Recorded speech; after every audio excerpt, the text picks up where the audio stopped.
Time now for your forewarned weather. Yeah, let's talk about it. Yeah. Let's talk about it, Zach. It's a Tuesday.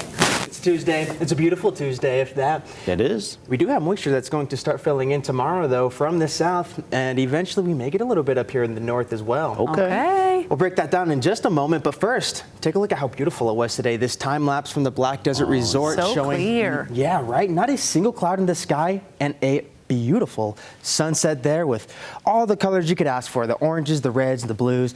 Really pretty. Temperatures right now are falling, 63 degrees down there in Washington County where you saw that time lapse. Other than that, most of us are in the 40s. We have a couple 50s in the warm spots down south. Up on the Wasatch Front, we're in the mid 40s, 48 degrees here in Salt Lake, Cache Valley at 40 degrees and falling. By midnight, we'll still be in the 40s with mostly clear skies, some clouds rolling through, but no precipitation for tonight. 45 degrees by 5 a.m. And then things will start to warm back up, reaching the 50s by around 9 or 10 o'clock in the morning with mostly clear skies, but clouds will start to fill on in. Our overnight lows are going to be in the upper 30s to low 40s for the Wasatch Front. Down in southern and central Utah, we have a mix of 30s and 40s, 48 degrees tonight in Cedar City, and St. George will bottom out at 51 degrees. Now here's that moisture I was talking about, our water vapor showing the dry air in place now. That's what you see in yellow, but what you see here in the blue and green is water vapor getting pushed from the Pacific, moving over the Baja coast and into the southwest U.S. and eventually it'll impact us here too.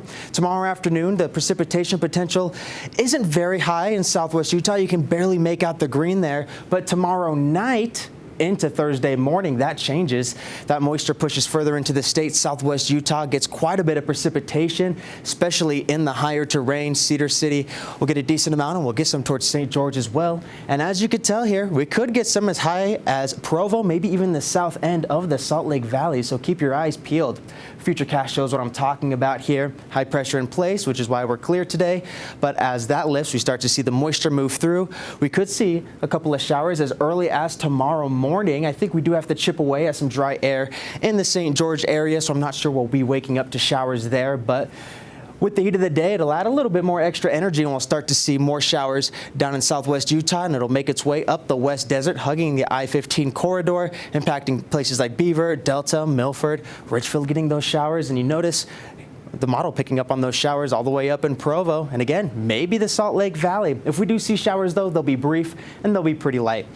And then as we get into your Thursday, that low pressure system starts to move over south central Utah. You can tell because of that counterclockwise rotation. You can see it with the arrows, wrap around moisture, keeping southwest Utah locked in with some showers as we get into lunchtime, but it clears on out through the afternoon hours.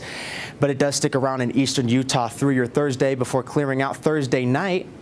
And Friday's looking really good, but we do have another system that's approaching us from the Pacific Northwest. That's going to impact northern Utah particularly. Thursday, we do get a little bump in that precipitation potential in the north, but the end of the weekend and into next week, that precipitation potential really cranks up, becoming more scattered in nature. Our upper-level Futurecast walks us a little bit further. There's that low-pressure system coming off the Pacific coast, bringing showers to southern and central Utah. As it moves to the east, there's that wraparound moisture keeping southwest Utah locked in, but mainly in eastern Utah for your Thursday. High pressure builds for your Friday, and then by Sunday, here comes that air mass out of the Pacific Northwest, bringing that cool, soggy air and those showers to northern Utah by your Sunday, sticking around into Monday. And then we get a northwesterly flow, and that's really going to drop those temperatures as it pulls that Canadian air into the Beehive State. Tomorrow is going to be warmer than we are today, right around average actually, with temperatures in the 60s and 70s across the state. 63 degrees will be the high in Salt Lake City tomorrow, 79 degrees for St. George. With those isolated thunderstorms, the day won't be defined by thunderstorms. It'll mostly just be partly cloudy skies, but you do need to keep your eyes up because we could see some. They'll definitely be in the area. Clearing on out for your Thursday, with temperatures staying in the 70s for the remainder of the week, dropping to 69 degrees on your Tuesday. The Wasatch Front does have that chance of wet weather Wednesday night into Thursday morning, depending on where you are. Again, the further south you go, the better chance you have. Temperatures warm up as we get into Saturday, reaching 68 degrees, but then we have a big drop all the way into the 50s with scattered rain showers for your Sunday, becoming more isolated on Monday.